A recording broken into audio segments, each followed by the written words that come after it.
از شاهنامه ابوالقاسم فردوسی بازگشتن رستم به ایران زمین. چو ببرید رستم سری ده پس، بران باره پیلپیکر نشست. به پیش اندر آورد یکسر گله، گونه هرچی کردند گردان یله. فاطمه شریف خوجا یکی از داوطلب اساسی برای اشتراک در آزمون جمهوری شاهنامه خوانی از ناحیه واسه می باشد.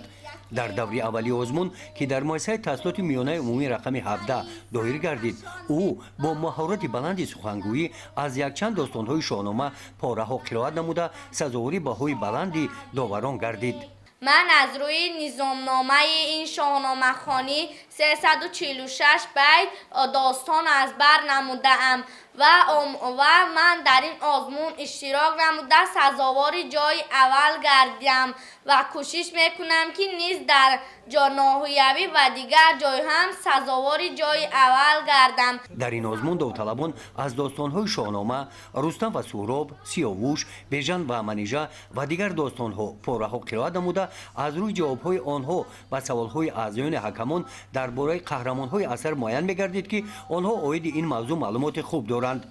رفت آزمون شاهنامه خوانی نشان داد که مثل فاطمه خوانندگان این مؤسسه تعلیمی برای اشتراک در این آزمون آمادگی خوب دیدند.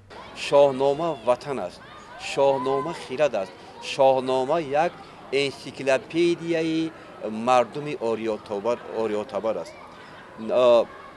در این اثر فردوسی نه تنها با اسطوره ها رو آورده است، بلکه با منبع‌های تاریخی، با منبع‌های علمی رو آورده گذشتگان را با طریق بدیعی زنده گردانده است. مثلا دایر به جشن نوروز، تیرگان، مهرگان، صده و همه آنها در اساس سرچشمه‌های علمی در شاهنامه فردوسی تصویر شده است. این یک.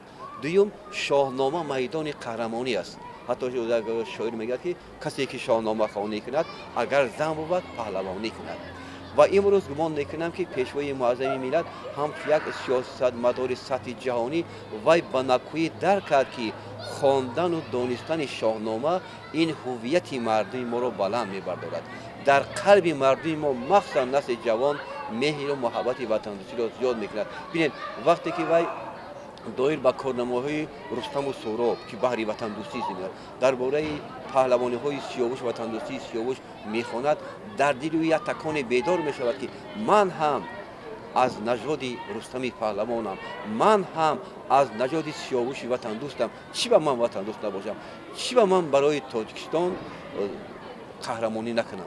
این بسیار یک زمینه خوبی پیدایش مهر وطن و وطنداری در قلب جوانان، در قلب ملت تاجیک است. در جنبسته آزمون اشتراکچیان بهترین با سپاسنامه‌ها قدر گردیده برای اشتراک در دور من بعد راه خط گرفتند. گزارش خوجا نظریف، خدای نظر ظهوروف از ناحیه واسه برای برنامه اطلاعاتی نوید.